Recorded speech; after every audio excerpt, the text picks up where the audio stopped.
Hey everyone, Chris here from Varsity Gaming, and welcome back to another episode of Siege School. Today's topic is going to be Lesion, the new Hong Kong defender. Today's video will also include a little mini-game in case if you feel like getting liver failure. The mini-game is to take a shot every single time I say goo, trap, or lesion and throughout this video.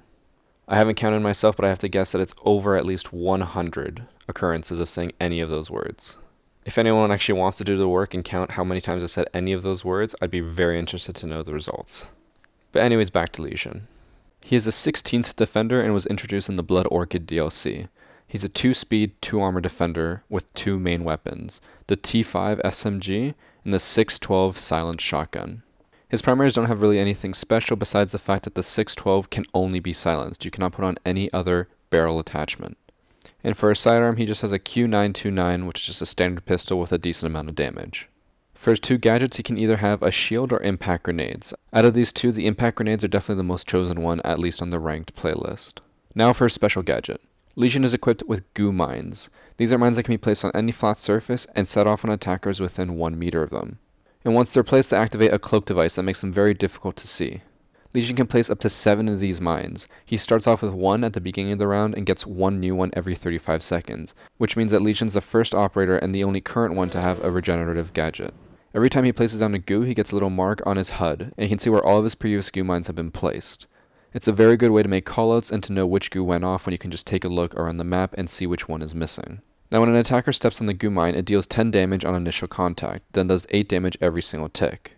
The goo mine also prevents the attacker from sprinting until it's fully removed, and to remove it the attacker has to hold their action key, which for most people is just F, and remove the goo needle. This makes them very vulnerable to attacks and anyone can push them as they can't defend themselves while pulling out the goo needle. If the attacker chooses to not remove the needle, it'll keep doing 8 damage every tick until the attacker is downed. And just an important note, the mines do not stack damage, so even if you put down all 7 goo mines on one spot, it will not suddenly start doing 56 damage a tick. So it'll do 8 damage until the attacker is downed, and once the attacker is down, the goo stops dealing damage, so it cannot kill an attacker unless they are already downed or have been downed in the past, or are the last one. So if an attacker crawls or comes across a goo mine while already downed, it'll instantly kill them as soon as any part of their body touches it. Now goo needles do have some interesting interactions, the first of which being the most important, is that it prevents attackers from planting the bomb on the bomb game mode. If the attacker pushes in and has a diffuser on hand, and then steps into a goo needle, they will not be able to place the diffuser until they take out the needle from their leg. Which means if they have very little time left, they won't be able to set the diffuser off and will likely lose the round because of the goo needle. This is a huge blow to the current meta, which is to usually plant within the last 30 seconds. If the attackers can't push in last second to plant, then they have to reorganize their strategy and push in a lot earlier. You can't risk having someone unable to plant a diffuser in the last 10 seconds. And just some bonus information for those who are curious, Lesion only affects the objective for bomb game mode. It doesn't affect secure area or the hostage. You can still pick up the hostage even when you have a goo needle in the leg, and you can still secure the area while you're gooed. We'll move on to the next interaction. The goo needle does not make Montaigne drop his shield. If Monty is full shield and steps onto a goo needle, he'll just keep taking damage but won't drop his shield at all, meaning he can still tank it out until he can get into a safe place.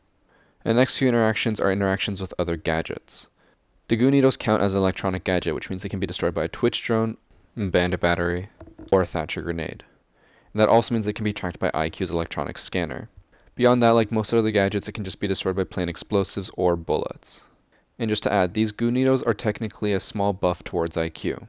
Seeing as how the goo needles become invisible, IQ is the only one who can track them with certainty. Meaning if you want to clear out a doorway or make sure you're safe to push, then you need IQ to scan the area. And because like I said, Lesion is very powerful in bomb, that means IQ will definitely be a higher pick in the future. And now that we have interactions covered, we're going to move on to some strategies. Now keep in mind, like I said in the LS Siege School, is that these operators are new, meaning any strategies that I tell you now might easily change or be completely destroyed in the future if there's any buffs or nerfs to these specific operators. And as well, since the operators are new, a lot more strategies are going to be developed, so these might be outdated within a week or so. But these are the ones that have been curated by the community so far, so I'll just go ahead and tell you them. The first is what I like to call the wall bang strategy. It's a pretty popular one, and it involves placing the traps on the other side of an unreinforced wall, usually in a hallway or a doorway, somewhere where an attacker will have to push through. And basically what you do is just wait on the other side of the wall.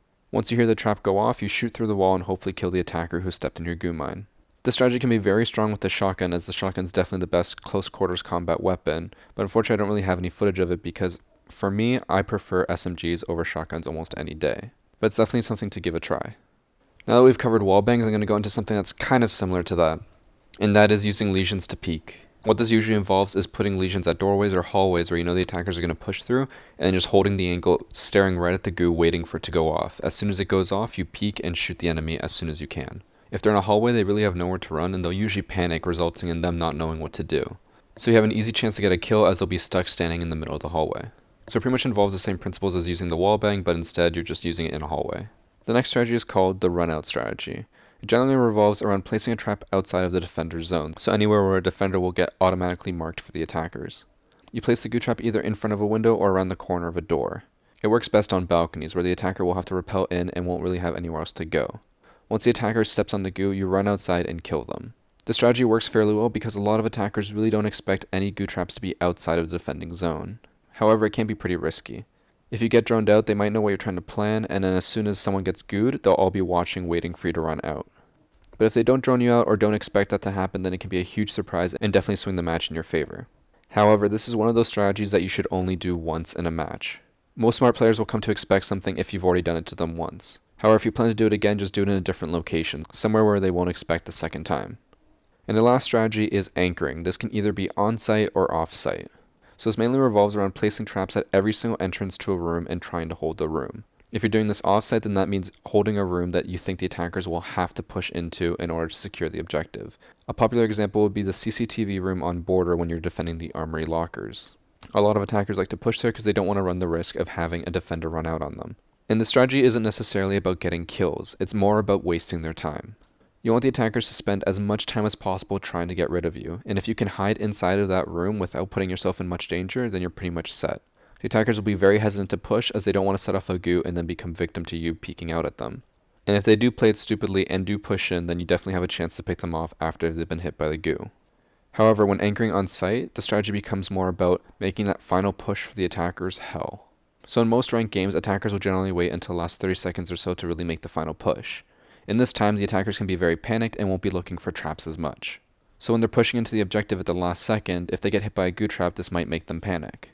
On top of that, they won't be able to sprint around when they have the goo in them. So it'll really make that final push harder if they get hit by the goo needle off-site and are still trying to make it with very few seconds left on the clock. Again, use these goo traps as an indicator and just get ready to fire whatever door they'll come through. Beyond that, their purpose is really only to prevent rushes. Goo traps have definitely slowed down the meta because an ash rush is very hard to do now.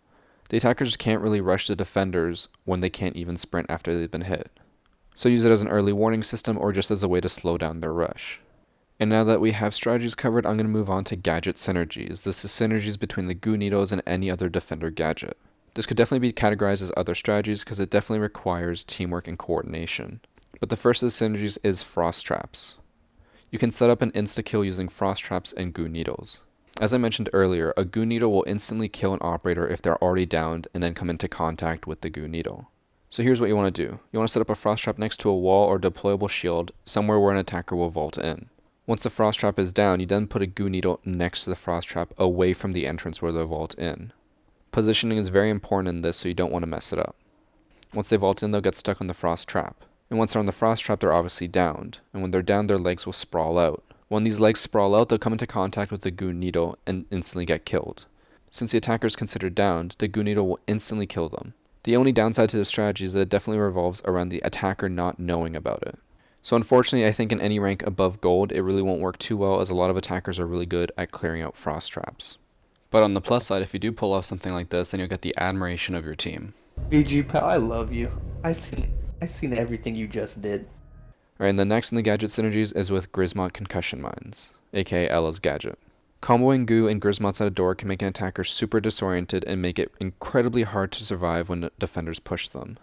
The disorientation effect of the Grismot, combo with the fact that they can't turn as quickly, and the fact that they can't sprint and also have goo poison all over their screen, and are taking damage over time, can make it very hard for them to see and understand what's happening. So if you put both of these traps at a doorway, an attacker is pretty much just a sitting duck. As soon as the defenders push, they should easily be able to secure the kill. And the last of the gadget synergies is smoke. So I'll be honest with you guys, this is a strategy that I've not actually put to use. I think it works in principle, but I really don't know how practical it'll be inside of an actual game. So because of that, I really don't have any footage for it, so instead just enjoy this filler footage while I describe the strategy to you. You can set up a smoke canister close to a goo trap, And once you hear the goo trap go off, smoke sets off his canister and the attacker cannot sprint out of the smoke and will take a lot of damage or die. However, the big downside to this is that both traps will instantly be destroyed by any explosive or Thatcher grenade.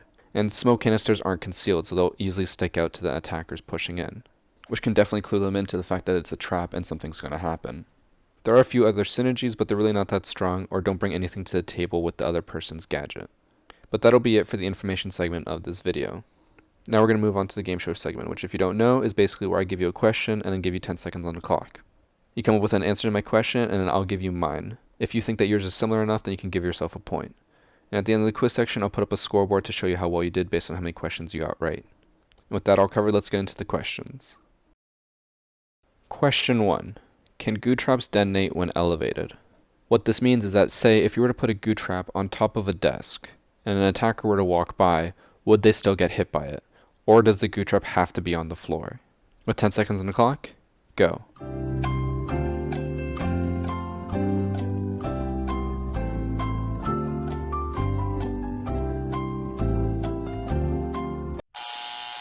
Time's up. And the answer is, the goo trap will detonate when elevated, but only if the person comes in direct contact with it. That means if it's on the middle of a desk, the only way it would get triggered is if the attacker jumps on top of the desk and physically stands on the goo trap. Otherwise, you'll have to put the goo trap on the very edge of the desk, and the attacker will have to walk right up to the edge in order to set it off. This is why it works really well on Windows, because people will push up to Windows to try to get a better angle, and it won't work so well on desks because people don't normally push that close to a desk. Question 2. As an attacker, can you repel while having a goo needle in your leg? With 10 seconds on the clock, go.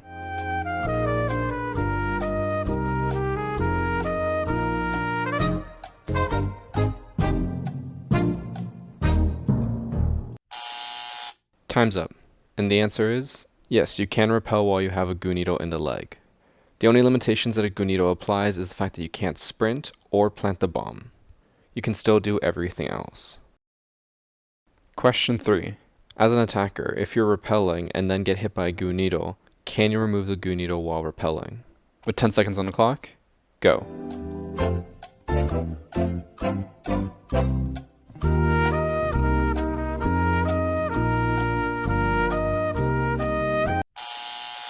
Time's up. And the answer is no, you cannot remove the goo needle until you land on a surface. Either you have to repel in or you have to repel down to the floor. This means that if you're able to get a Lesion trap on a balcony edge, it can deal a decent amount of damage if they're not expecting it and don't know how to react in time. And now it's time for the bonus question. What happens if you put down all 7 goo traps in one location and an attacker steps on them and activates all 7? With 10 seconds on the clock, go.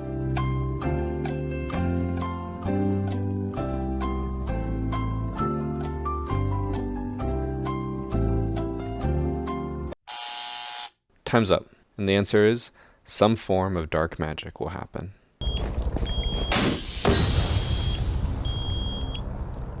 Who was once an attacker will soon become a new hero.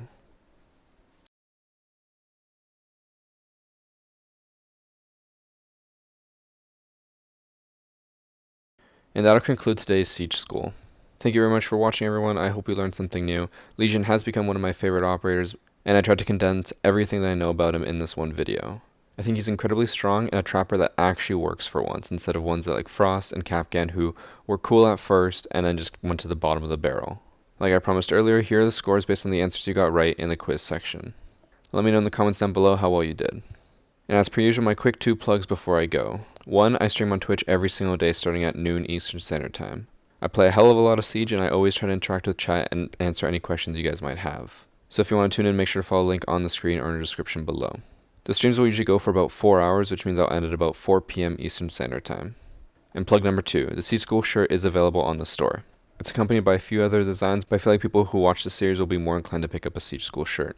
If you want to browse the store, make sure to follow the link in the description below or on the end screen. And that's it for my plug, so that means that's it for the video. Again, thank you everyone for watching, and I hope you enjoyed the video. I'll see you guys in the next episode. Take care.